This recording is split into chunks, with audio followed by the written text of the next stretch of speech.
Về nó ngồi nhảy ra, con nhảy gần quá trúng cái giường đâu.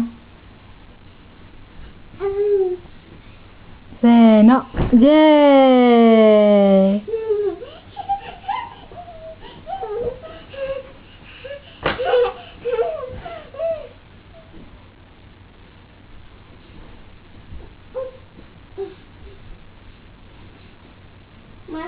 Ok, về nó yeah.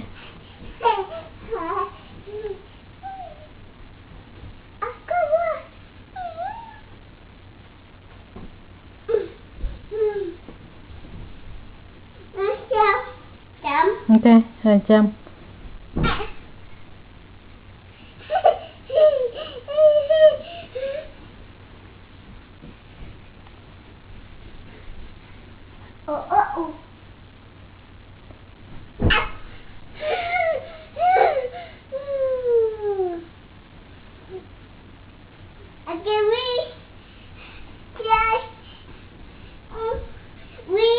Quy hả? Ok, quy.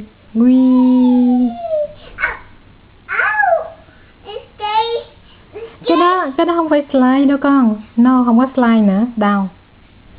Jump thôi. Jump.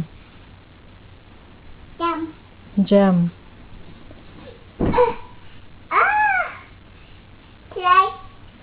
No slide.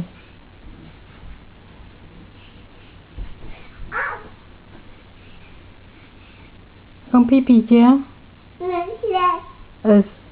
No slide. Thế đâu có slide được đâu. Con pee pee chưa? Yeah,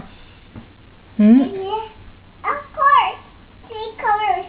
No, stop. But pink with. No, không có xuống nữa. Oh, Cardi. That's Cardi. It's okay.